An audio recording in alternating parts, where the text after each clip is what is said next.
I see a lot of familiar faces, folks that I've practiced with for a while. I was starting to wonder what that a while meant.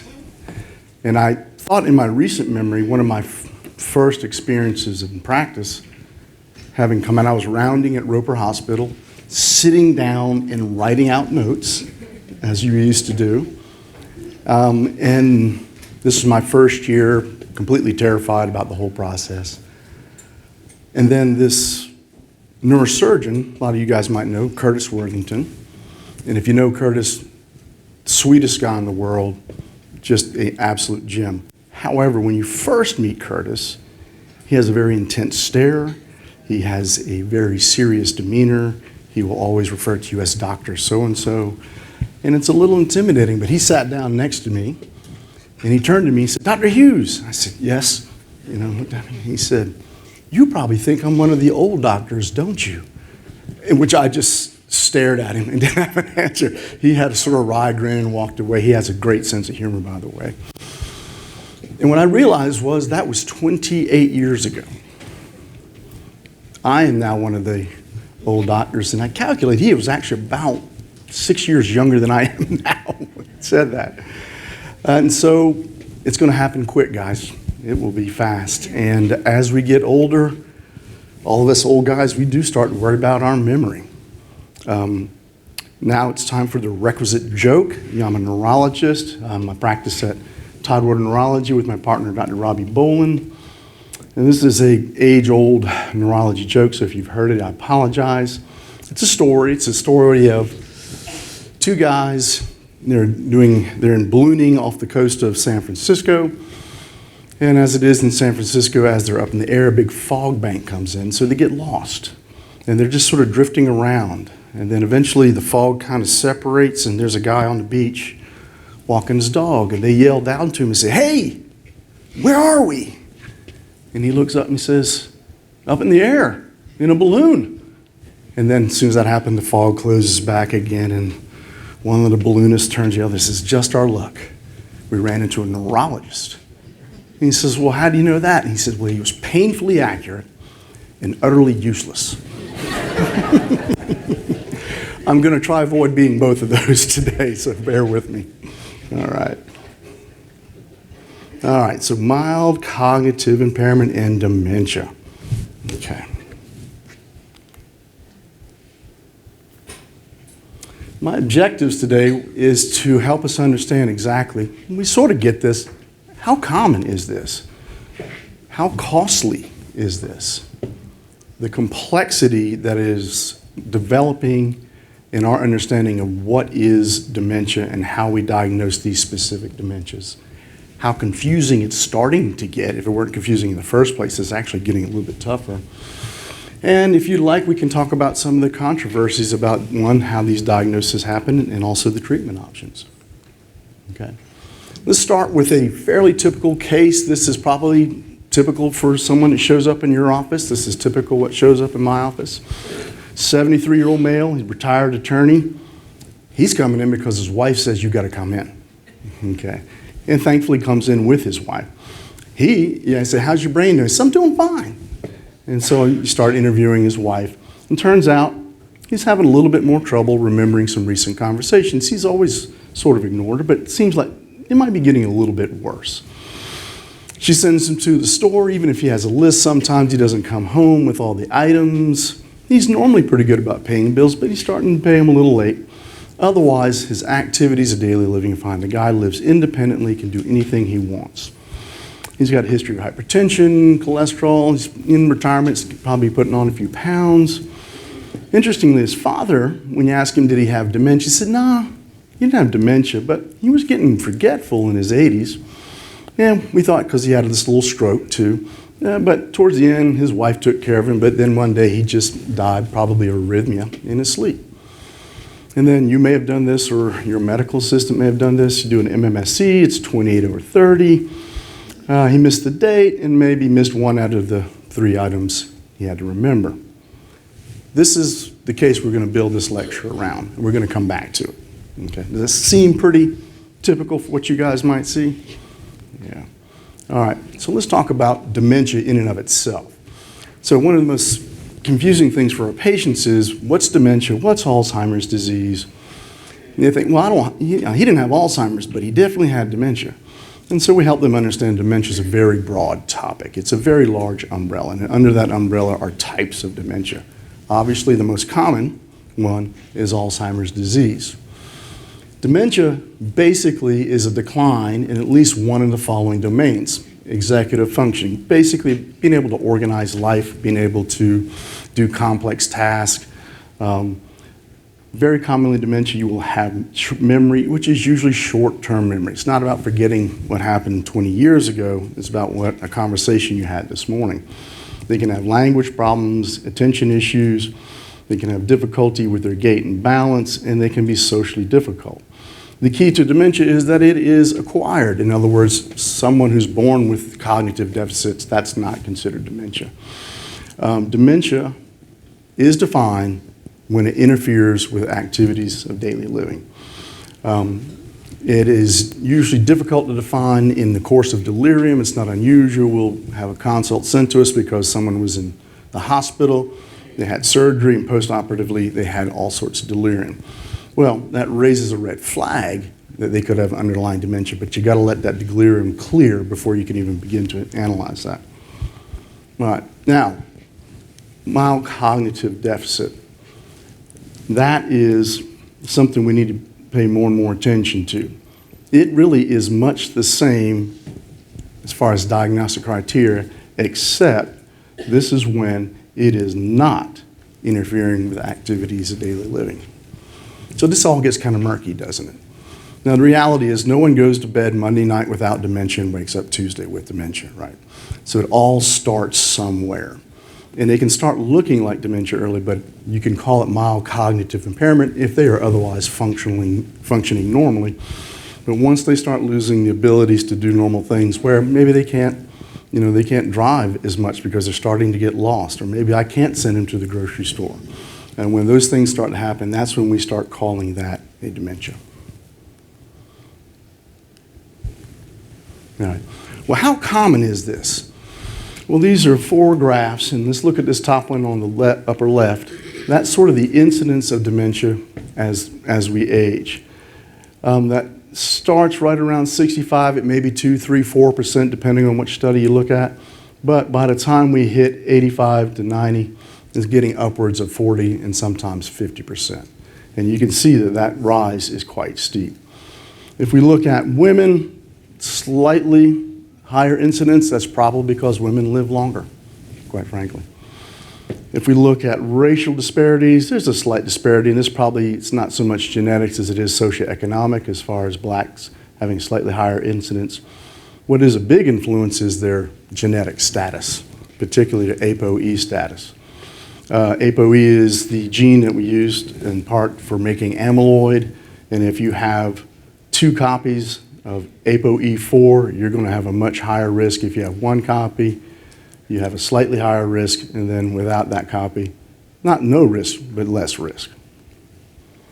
Now this is a very complex slide. I'm going to try to point out what's important. If we look at this dementia column, and again, look at the age group, it's right around 65, it's about 3%, and you can see it almost nearly doubles about every decade.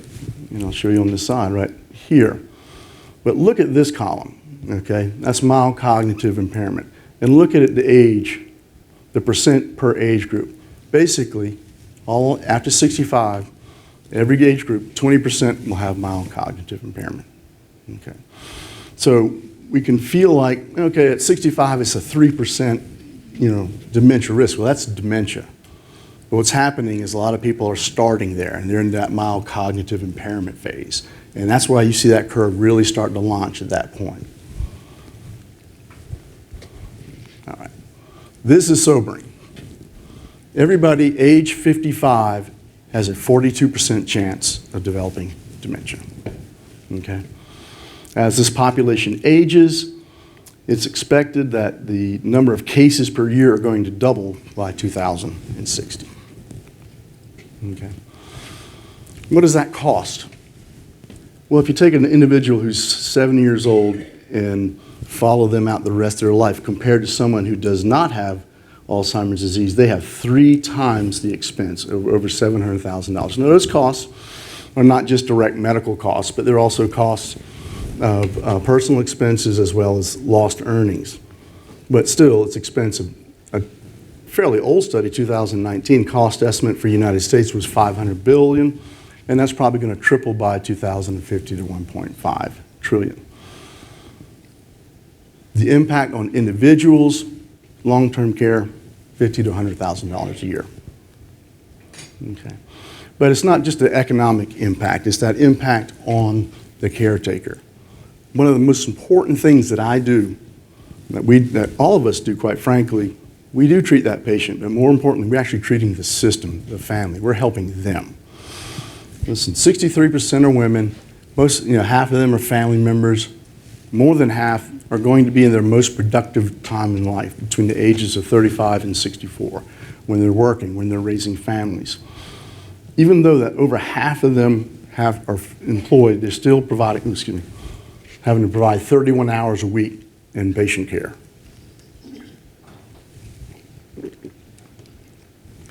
They are 2 to 4 times more likely to develop significant medical illnesses. They are 2 to 4 times more likely to develop anxiety and depression. Okay. So let's start talking specifically about specific diseases. Alzheimer's disease, for all intents and purposes, is the most common one, typically after the age of 65. Doesn't have to be, but certainly most likely.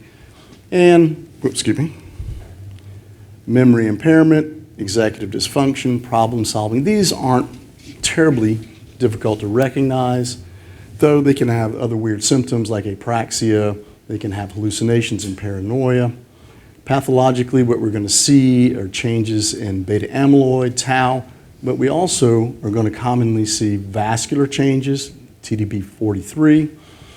This is going to occur most often in temporal lobes and the parietal lobes. And clinically, you can have some atypical presentations, things like posterior cortical atrophy. This is basically Alzheimer's of the occipital lobe, and where people have processing visual images and get very confused from that. Nowadays, when we look at the clinical course, not only do we have this sort of mild cognitive impairment that progresses to dementia, mild, moderate, severe, we're starting to have to think about what is called preclinical or asymptomatic Alzheimer's disease, and this gets where it gets controversial. So just like I said, you don't go to bed Monday night without dementia and wake up Tuesday with it. You don't go to bed Monday night without mild cognitive impairment and wake up with that. So this disease is a slow, insidious process. And so we're starting to, and it's difficult, but we're starting to look at this disease not just when there are clinical symptoms, but that there is a preclinical state. Okay. All right. Vascular dementia. The preferred term that we're starting to develop would be vascular cognitive impairment. And the reason is that it is one of the most common factors in dementia. Mixed dementia, i.e. not one of these pure individual pathologies, is actually the most common form of dementia. If we looked at pure vascular dementia, it's only 8%. Okay, of dementias.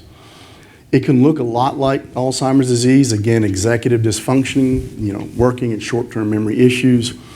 But some clues about vascular dementia may be there's some focal neurologic symptoms. They could have some ataxia, gait instability. They could have some dysarthria or pseudobulbar issues, pseudobulbar affect. And they very commonly will have some behavioral personality changes as well. Now, the pathology for vascular cognitive impairment is wide and variable. So diseases like Alzheimer's disease, diffuse Lewy body disease, even frontotemporal dementia, we get honed down on some very specific pathology. Vascular is not one protein, one genetic. It is a global problem, and it can range from being just sort of microvascular disease, white matter disease, to large cortical strokes, lacunar strokes, people with cerebral amyloid angiopathy, where they get multiple cortical hemorrhages, microhemorrhages, people with atrial fibrillation, getting little microemboli. But the bottom line is we start getting ischemic injury to the neurologic tissue for one reason or another. that usually leads to an inflammatory response, and that inflammatory response can continue to such that it's a degenerative process. What about dementia with Lewy body? The second most common form of dementia. The key in trying to make that diagnosis is what's called the 1-year rule. And a lot of you may know this, but this is a condition that can start as dementia, or it can start with Parkinson's symptoms. However, usually within 1 year, you're going to have both, okay? And it is very difficult when it's just Parkinsonism, and it is very difficult if it's just dementia to try to get that pinned down, but usually within a year, you'll start noticing one or the other. Some other features that can help separate it out too is visual hallucinations are not uncommon, and I find this one early on is pretty telling, waxing and waning. So most people say with an Alzheimer's type dementia, it's going to be just sort of this gradual, insidious, kind of like the tide changing. With diffuse Lewy body disease, they can have weeks where they are doing great, and then it can decline for a couple of weeks. And then all of a sudden they start doing better. Again, we don't not entirely know why. When we actually do an EEG, we can actually see some cortical slowing, so there may be some electrographic issues that are causing this sort of waxing and waning nature. The main pathology in that is synuclein. It's part of a synucleopathy, and that's a group that includes Parkinson's disease. But nearly 50% are also going to have amyloid pathology, tau pathology, and TDP-43, just like a lot of other dementias. Diagnostically, what can be helpful is what's called a synuclein skin biopsy. Has anybody heard of those things? You can order these, right? And it can help you say, is synuclein a problem in this individual? Now, that can happen in Parkinson's disease, Lewy body disease, multi-systems atrophy. But it can give you an idea pathologically what's going on. DAT scans can be very helpful. DAT scans are really helpful in helping distinguish Parkinson's patients from essential tremor patients, really good for that. But their pattern can help us in some instances distinguish between Lewy body disease and Parkinson's. And then frontotemporal dementia. It is the third most common. Frontotemporal dementias typically start younger, okay? They also typically start with personality changes. That seems to be the first thing. Memory can occur, it's usually much later. These people have a personality change. They can start becoming a little bit more sort of inert, sort of apathetic, but at the same time they can get more impulsive. They can be a little bit more inappropriate. They start losing their ability to be empathetic or sympathetic, connecting with people. It's almost sort of like an autistic type process that develops. Okay. They can have stereotypic behaviors. They can have hyperorality. But again, usually, particularly early on, spares memory. It has a myriad of pathologies associated with that. That includes tau ubiquity and TDP-43, and it is considered mostly a tauopathy. When we're trying to diagnose frontotemporal dementia, sometimes it is sort of in exclusion of other things, but if we see particular patterns on the MRI of frontotemporal atrophy, we see low metabolism in the frontotemporal area, and we get an LP that rules out things like Alzheimer's disease, that's when we can be more confident we're dealing with frontotemporal dementia. All right. And then who's heard of late syndrome? Okay. This is a fairly new concept, probably developing over the last 10 years, but gaining sort of better understanding. This is basically a late onset, probably after the age of 80. They develop some memory problems. It is interfering in their ability, their ADL, so it is a dementia, but in the absence of having AD pathology. Okay? It is considered primarily a TDP-43 proteinopathy. That's a very specific protein that seems to be developing. Now, that is a very small minority. When we look at that particular TDP-43 pathology, you've seen that a number of times in these slides today. The most common thing actually is Alzheimer's disease with that same pathology. Okay, a pure form of it is quite rare. We can see this TDP-43 in frontotemporal dementia, ALS, Alzheimer's, Lewy body disease, and 20 other neurologic. So TDP-43 is not a very specific protein, but if it's the only pathology we see on an autopsy, it can be this sort of late dementia that develops. But more commonly, we're going to see it in combination with Alzheimer's. So far more prominent Alzheimer's, that's going to be more prominent actually than pure Alzheimer's, and then just the pure form of this is quite rare. Interestingly, though this pure form is quite mild, when you put the two together, it is very aggressive, okay? Even more aggressive than just Alzheimer's alone. Have I completely confused you there yet? I'm working on it and get there. All right, so take a look at this. So this is just sort of visual analysis of how we split up dementias. Here it says 47% is Alzheimer's disease, but if you look here, we look at Alzheimer's plus other dementias like Alzheimer's plus diffuse Lewy body disease, Alzheimer's plus vascular disease, and again, defining Alzheimer's based on those pathologic changes, we will see that 80% of people with dementia probably have amyloid Alzheimer's pathology. What's actually quite rare is to have just a pure form of a frontotemporal dementia, a pure form of a diffuse Lewy body disease, and even vascular dementia. So by far and away, the most common dementia that we have is a mixed dementia, and most commonly is going to have amyloid / Alzheimer's pathology in it. Okay. All right.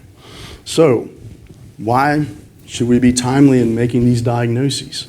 Well, I think it's fairly self-evident, but you want to make a timely diagnosis. One, the earlier you make this diagnosis, particularly in the context of, say, mild cognitive impairment, now that patient can actually help you make those decisions. Once they start developing significant dementia, their ability and your ability to trust their judgment certainly diminishes. It gives the family time to make plans, specifically things like safety, driving, anticipatory planning for things like powers of attorney, living wills. Also, that anticipatory planning of what's going to happen when this continues to progress. Where are they going to live? What is that going to look like? What resources do I have? And it's never too late to have these conversations with these families. I tell families, well, should we start looking into memory care units? And I said, that's not happening anytime soon, but there are 2 times that you can look into these things. One of them is too soon, and the other one's too late. Yeah. And so it's never quite too soon. But if you wait till things are really falling apart, all of a sudden you realize there was a 1-year waiting list for this place, or you really didn't have the finances to afford this, or you're going to have to move somewhere else. So you really want them to start considering this. And I tell them, I said, you may not need this. Okay, this may never come to fruition, but it's never too late to start considering these things. Okay. Alzheimer's gets diagnosed way too late, on average about 2 to 3 years after symptoms develop. It gets misdiagnosed in even some of the better clinical studies. 8 to 10 years ago, upwards of 30% of patients actually didn't have Alzheimer's disease. Of people with dementia, 75% currently aren't diagnosed. And if we do get a diagnosis, say by getting a PET scan, 65% of the time, that's going to have an impact on your treatment strategy. Okay. So what about working up that patient? The most important thing, fairly obvious, is that history. What is extraordinarily important is get that history from somebody else. We're not going to rely on that patient. That same patient that we just talked about, if he showed up by himself, you asked him questions, he's fine. Hey, do you have any problem, remembering conversations? Nope. Do you have a problem, finding your way home? Nope. And then he's got this MMSE at 29 over 30, and the guy's fine, So always you want an informant. So sometimes what you have to do is say, yeah, this probably is fine, but once you come back, bring your spouse or a family member so we can get some more details. Okay.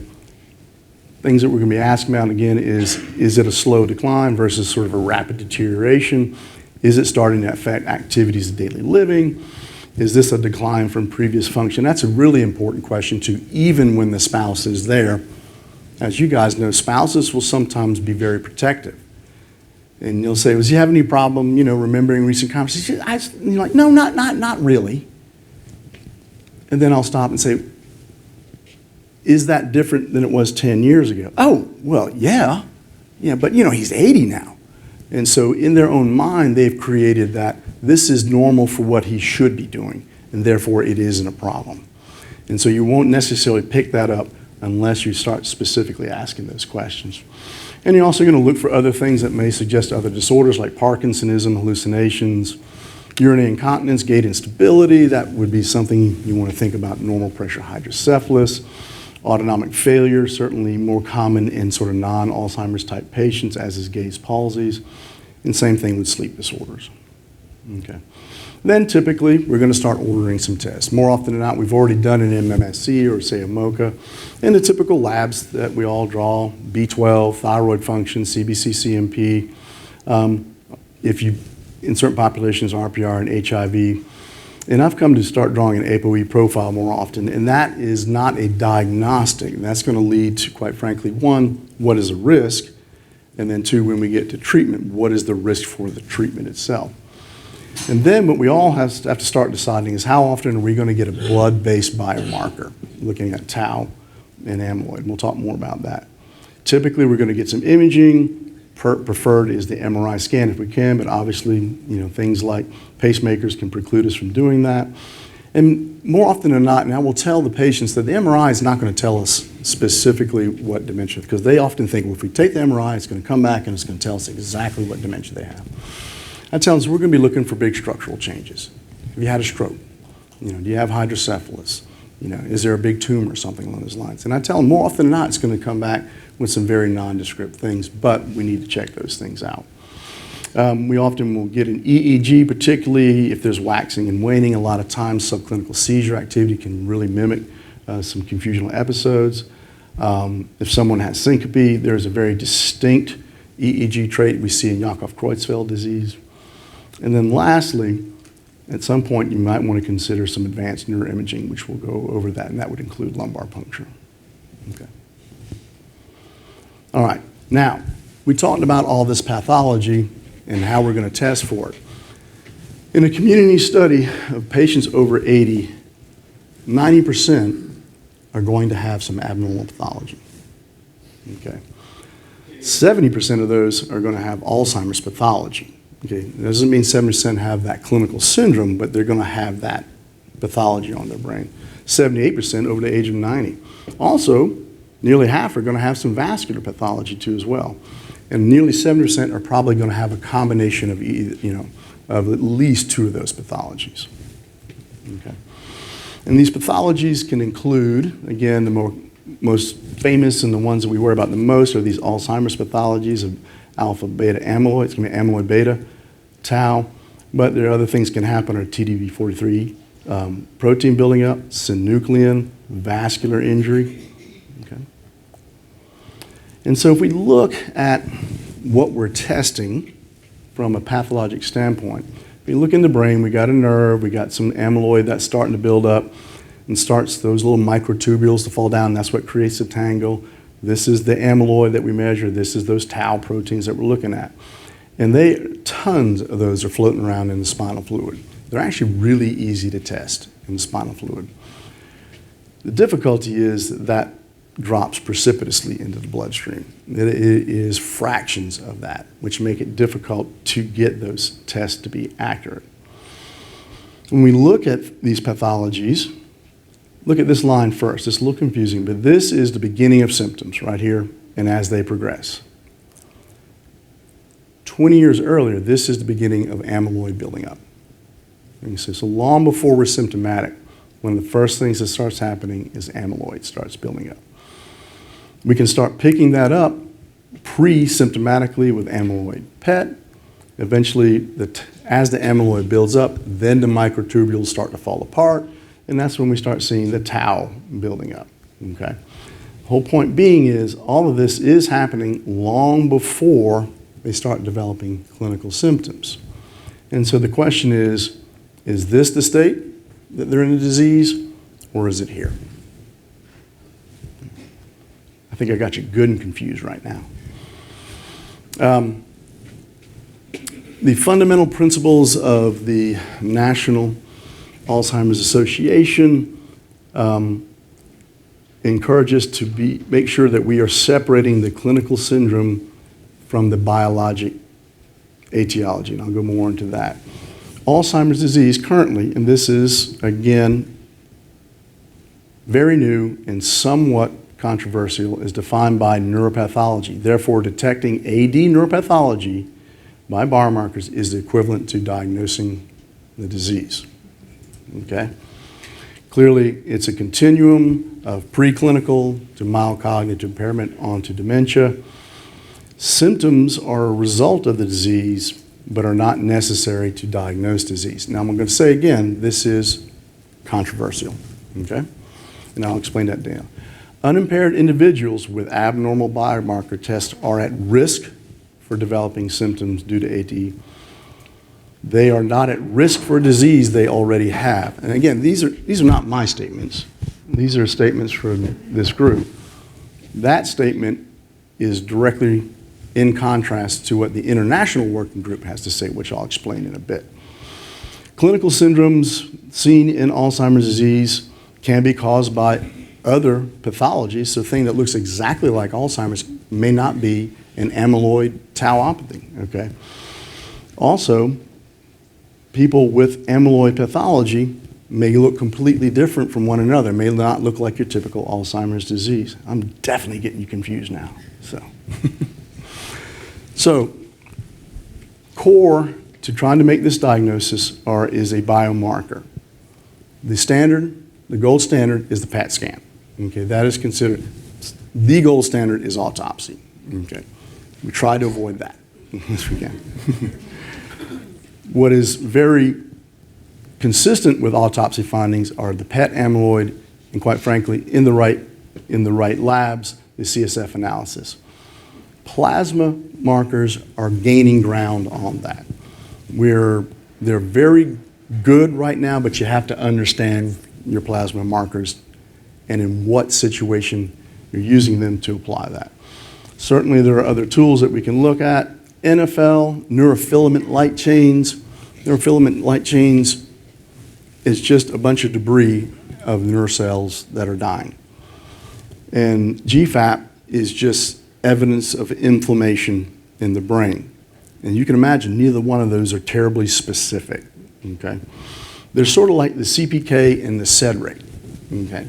So they can tell you something's going on, they can tell you tissue's being destroyed, but it's not unique to Alzheimer's disease. What we hope they're going to be helpful is helping us stage where things are, okay?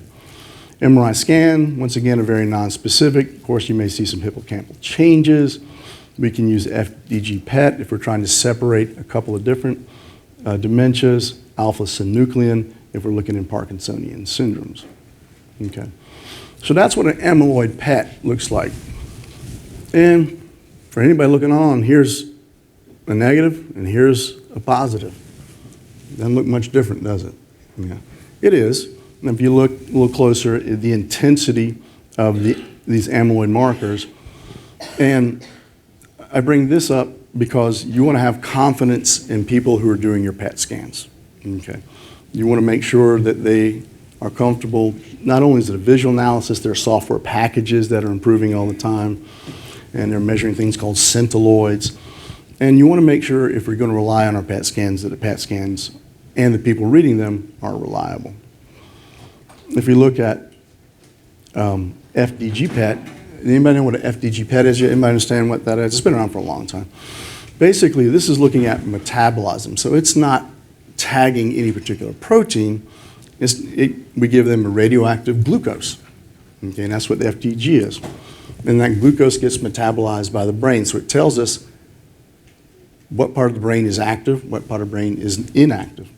In a typical Alzheimer's patient, here's normal. We're going to start seeing that drop out in that sort of temporal parietal region, particularly early on.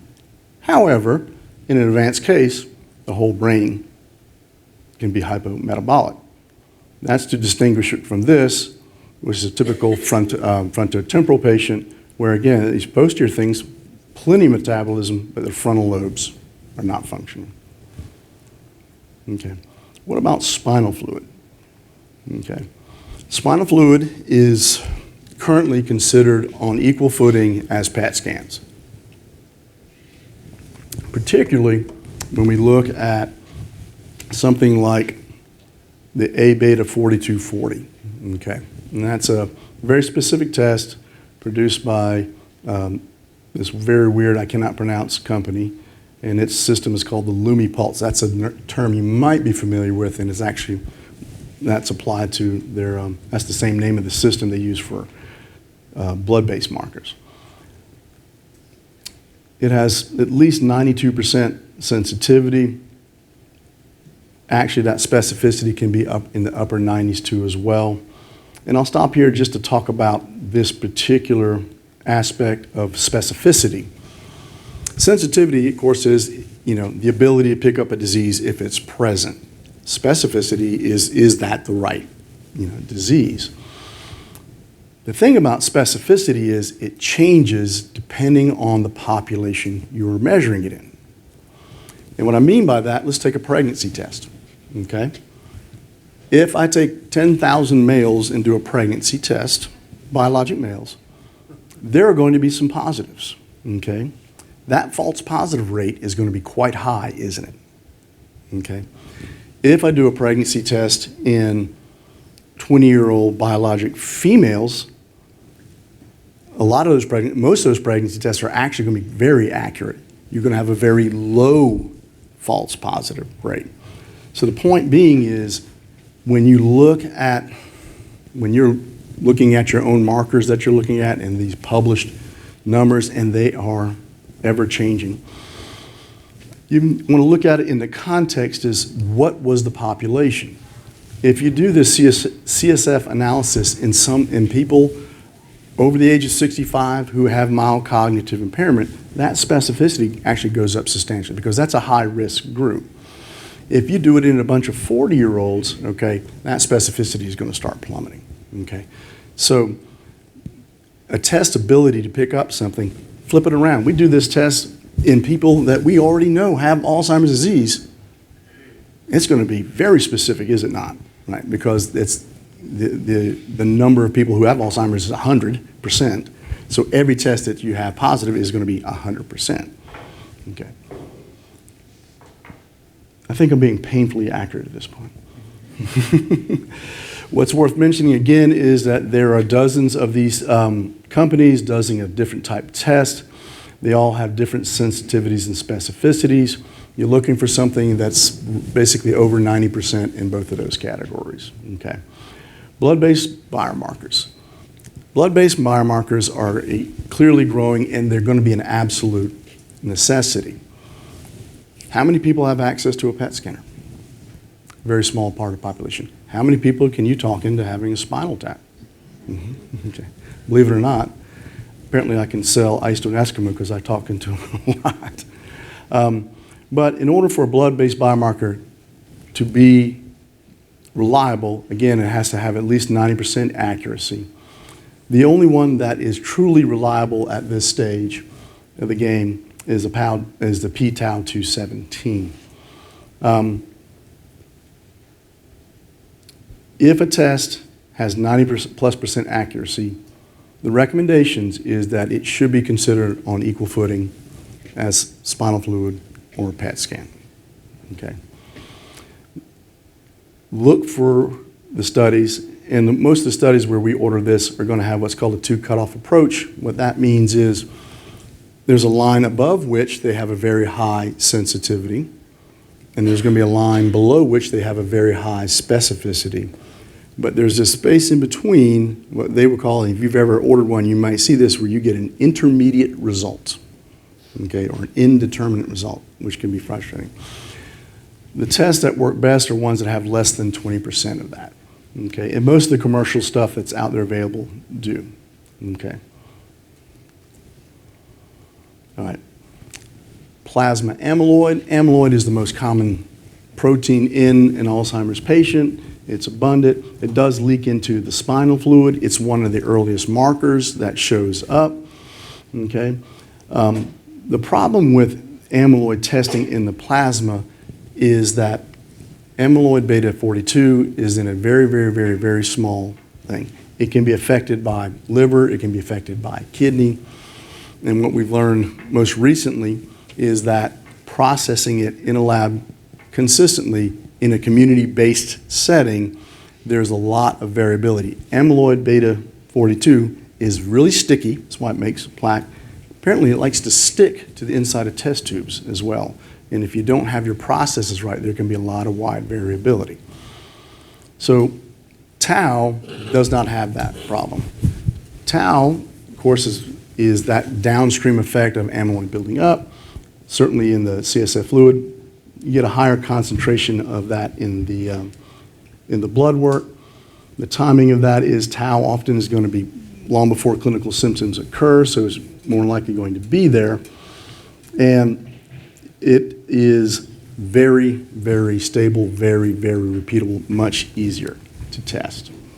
Okay. All right. I'm going to move through these a little bit more. Now let's talk about, briefly, genetic screening. Okay. The ApoE is not a diagnostic test. If someone has an ApoE4 profile where they have two genes, a 4-4, that does not mean they have Alzheimer's disease. It does mean that they are at substantial risk. Okay. Those that are homozygous, by the age 68, about 91% will have developed, significant pathology. And if you're heterozygous, 47%, non-carrier, about 20%. Okay.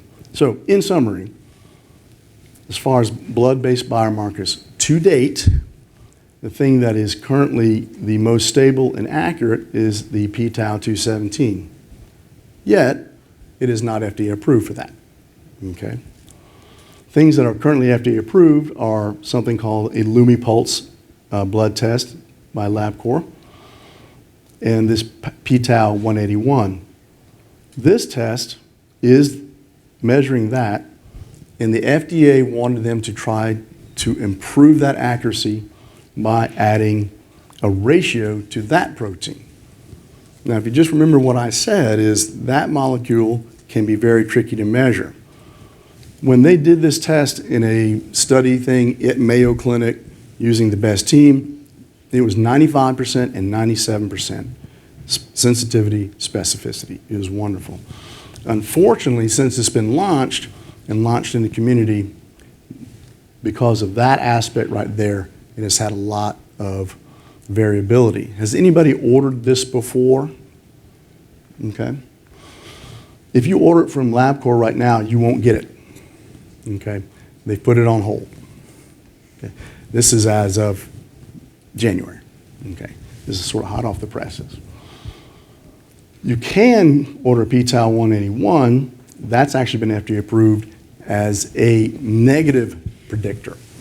It has, if it is negative, that's a very high negative predictive value, meaning you can rule out Alzheimer's pathology.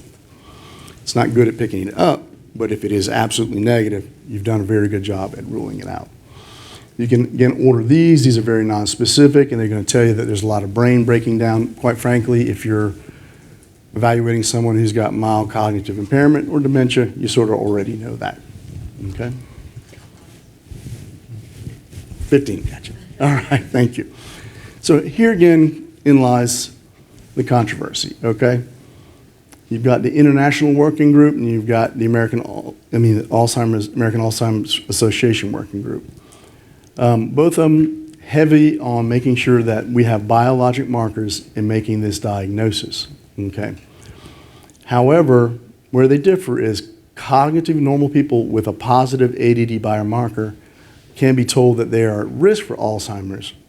However, stateside, this is again heavy into biology, Cognitive normal persons with one positive core marker can be told that they have Alzheimer's disease. What may be at the root of this is just different medical cultures. With this, as you can imagine, is going to open up a floodgate of patients, and the cost of that are going to be tremendous. In international societies where they have a capitated healthcare system, they are trying to slow that process down. That really, the only people we should be treating are symptomatic individuals. Okay. All right.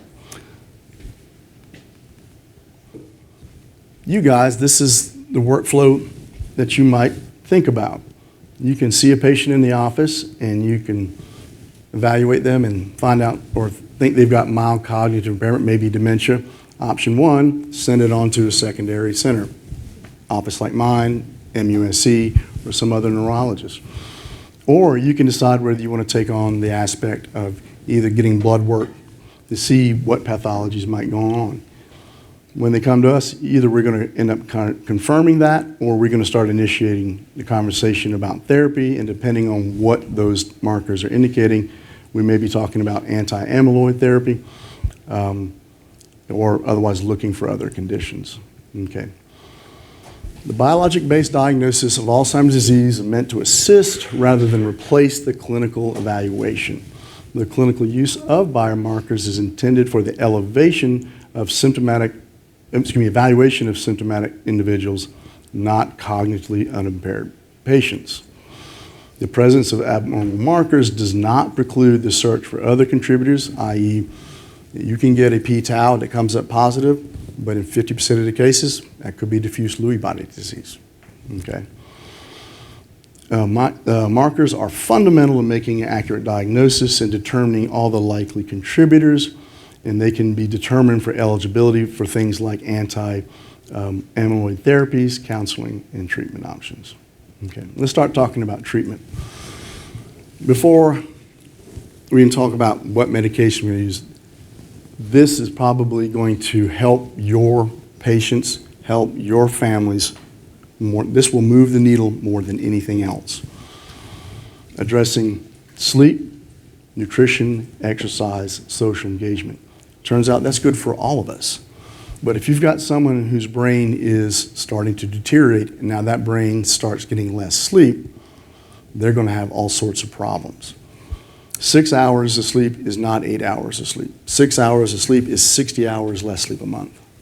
Okay? And someone with dementia is getting less sleep, they're going to be a behavioral mess.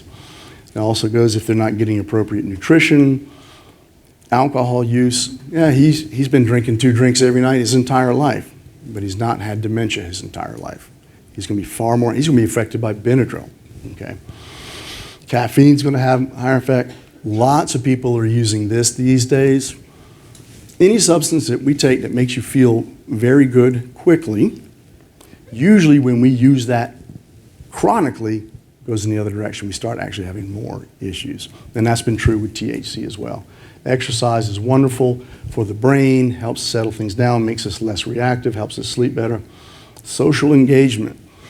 Brains were built to work with other brains. If you leave patients with dementia by themselves, they only have their thoughts. That's their narrative. Their working memory. Working memory is what we use. I know where I was today. I know how I got here. I know where I parked. I know ate for lunch. I'm not going to remember that stuff months from now. It's just what I need right now, but it helps me keep me oriented to where I am. People with Parkinson's disease, that falls apart real quickly. You leave them alone, that's when they start coming up with all sorts of delusions, people trying to get them, so-and-so still alive. So social connection, social engagement goes a long way. All right. The next thing we want to focus on is that caregiver. Make sure that they are getting educated. I point them to the Alzheimer's Association every time. I frequently will point them to a book called The 36-Hour Day. We have conversations about anticipatory planning, powers of attorney, aging in place versus community, and always about safety. For the most part, the most dangerous things in a house are medications, guns, and appliances. People say, well, he's fine with his medications. The most dangerous thing isn't missing your medication. The most dangerous thing is taking your medication over and over. You've forgotten that you've taken it, so you keep taking it. And I had a patient the other day showed up in the ER with a sodium of 121 because he kept taking his hydrochlorothiazide over and over and over again. Yeah. Guns obviously can be a disaster. Appliances, toasters, convection things, they can leave them on, burn down the house.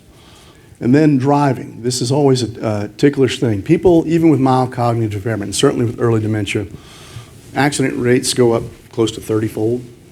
It's substantial. Well, but I only drive, right around the house. 90% of accidents occur within 3 miles of the home. It's hard to make any sort of determination about driving just based on that office visit. And I tell the family, I said, we're relying on you. And I help them. I said, I want you to use what we call the grandchild rule. Would you let this person drive your grandchildren around? And if the answer is no, there are grandchildren all over that road, and they shouldn't be driving. Okay. I will tell them, if you do not want to, I will have that conversation with the patient, but also remind them, even though I have that conversation, they may not remember this by the time they get home. You're going to be in charge of enforcing this.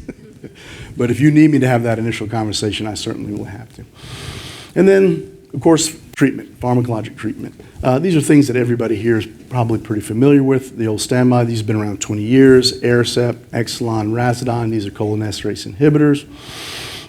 They are FDA approved for Alzheimer's disease, as is Namenda. The combination of the two is additive. The FDA indication for Namenda is for moderate to severe. That's just because of the way the studies were done. However, you don't go to bed, with mild dementia and then you wake up with moderate severe. It's a continuum. Some of the studies for Namenda in early dementia showed mixed results. When you look at those studies, not using these they were community studies, they weren't using pathologic markers. These people could have had diffuse Lewy body disease, they could have had frontal temporal dementia, any number of things. The only issue with Namenda, I would say, is that if you start Namenda and they get more irritated, more agitated, that could be the Namenda, okay? And that's true even if it's Alzheimer's disease. Just stop it. That being said, all these medications, including Namenda, have been used off-label. Tons of support in the literature if you want to use these in vascular, Parkinson's, diffuse Lewy body, and frontotemporal dementia. And then there's the new kids on the block, these amyloid-targeted therapies. They target amyloid, they target the protofibrils, which is that sort of precursor to the amyloid, as well as the plaques. It's been used predominantly in used exclusively in mild cognitive impairment and mild dementia. It can lead to a 27 to 30% reduction in disease progression. Generally speaking, very well tolerated. Patients' experiences, they sit in a chair, they get the infusion while they're looking at their phone, watching a movie on their laptop, and they go home. So it's not a very toxic. Like most monoclonal, you can have some infusion reactivity. Flu-like response is usually mild. That can usually be taken care of with some Benadryl and some Tylenol. The big bugaboo, of course, is ARIA. Everybody know what ARIA is? ARIA is an amyloid-related imaging abnormality. And what that means is we can see changes on the MRI that suggest they might be developing cerebral edema, and in some instances, hemorrhage. We're dissolving tissue out of the brain. The brain is going to react when that happens. Very common that we actually will see particularly edema on that. Vast majority of patients won't notice it, okay? And the protocol is even if you got some edema, patient is otherwise asymptomatic, you just keep plugging right along. Sometimes that edema can get bad enough where they get headache and dizzy. We pause the treatment, we may take a month off, repeat the MRI, watch that inflammation go down, restart again. It's really the same protocol with hemorrhage. Most of the hemorrhage is going to be like skin in your knee where you just got a little bit of blush of blood. That's mostly what we might see in these cases. It's very rarely is it going to be something dramatic. However, there are cases where people have large lobar hemorrhages, and they've been extraordinarily rare, but in some cases have been lethal. Okay. Of course, the drugs are aducanumab, lecanemab, and donanemab.